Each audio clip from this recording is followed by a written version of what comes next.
Talking about children who are turning up at school desperately hungry. They haven't been fed by their parents. Seems hard to believe in 2011, but the Association of Teachers and Lecturers say it is quite a common problem. They've highlighted one case where a girl had not eaten for 3 days because her mum couldn't afford to buy food. Of course, if a child is hungry, they can't concentrate. Fundamentally, they're too exhausted to learn and their behaviour goes downhill. Teachers say the problem is already serious and it's getting worse, what with the government cuts and rising unemployment. So are you a teacher who sees children starving in your own classroom, or are you a parent who can't afford to give your children breakfast before they go to school? How can it be? A child can't eat enough just to get through the day. We're talking to Jamie Kelsey, secondary school teacher working in and around London and editor for New Internationalist magazine. Welcome to you. Thank you very much. And just before, on this subject, you just told me a brilliant story about the last subject and about sort of the importance of learning English, about parents' evenings. Yeah, so it's a lot of teachers who are listening will know this to be the case. The main school that I've been working at is in Tower Hamlets,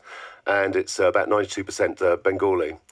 And so in parents' evenings, you often have a situation where there's no one to translate, so you've just got the child and the parent, and you are telling to the parent, who doesn't speak English at all well, your son is incredibly badly behaved, he's an absolute disaster in the classroom, and then the son translates, and the mother's going, oh, very good and very happy, because obviously the son's completely lying through his teeth, so it does happen. Yeah. OK, thank you. Now, you've been a teacher for 25 years. Have you seen children at school hungry? Yeah, it's a very important issue that they brought up, but I don't think it's something that's recent. I've been teaching for 23 years, and it's existed all the time that I've been at schools. One thing that you have as a teacher is you have to look out for all kinds of signs. We're basically frontline social workers, and there are always cases where young people are definitely hungry. They haven't had breakfast. They haven't had the only meal that they have is going to be the school dinners, as long as they're getting free school dinners. And as you implied in that report, it has a big effect on their behaviour and their ability to learn.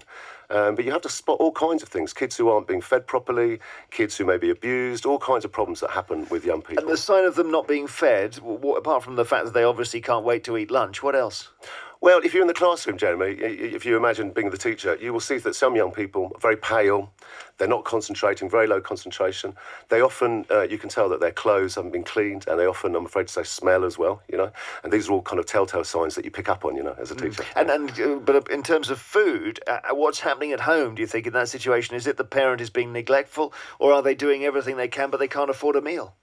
Well, both of those things. There's parenting skills can often be a real problem, but also, yes, there is poverty, and that's often the reason that young people aren't being fed properly. So poverty in this country is still so bad that it means that some children don't eat? It's shocking to think that, yeah, considering we're the 6th richest country in the world. But yes, that may be the case. But also that there's an incredible network of state support for people, but it's not obviously not working for everyone. Well, I think the main reason, it's more often than poverty, it's more to do with parenting skills or situations that are at home where people aren't being looked after correctly. We teach young people as young as 14 who are the primary carers in a home. They're not being looked after properly, and they have to look after younger siblings. There's all kinds of reasons, really, that what might be going on in those homes. It's very different with each case. But sometimes it is poverty, definitely. Because peculiarly, the story that we keep doing are children in lower socio-economic groups who eat the wrong food. So the story we have again and again and again is 1 child in 4 is obese, they're going to die before they're 28. And this is the same group of children, but with a completely different outcome. Yeah, that's a very important thing to bring up. So you will have young people, because they can get very cheap junk food very easily, and also Red Bull, the drinks that with those are incredibly popular with young people, and they're cheap. And so you often have kids for their breakfast, they've got a bag of crisps and a Red Bull, which, as a teacher, that's going to set you up for a nightmare lesson because they're all completely hyper. And it's like just drinking caffeine, is it? Yeah, absolutely. Yeah. So, poverty can also translate in that they will be eating cheap, rubbish food, which has a really bad impact on their educational ability, because they're eating such bad stuff that affects their ability to learn. Do you ever get to a situation where you think, this kid is not getting the food and I'm going to bring some in myself? Well, that's a difficult scenario. No, when you realise that a young person is in trouble for one reason or another, we've got educational welfare officers and we've got child protection officers in our schools. So in my school at the moment, there's Lisa Cade. She would be the first port of call. And those kind of people are very rarely sung, but they're incredibly important in schools. These are the people who deal with young people who've got all kinds of problems at home. And they're allowed to go and visit the homes and try and help sort all these problems out. There's breakfast clubs in some schools, isn't there? Yeah, very good thing to bring up. So in our school, my school's about 1,000 people, and there's about 15 to 20 young people who go to the breakfast club.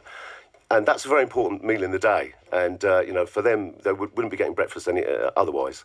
So, yeah, they are very important. Now, whether cuts, it's up to schools what they do with their budgets.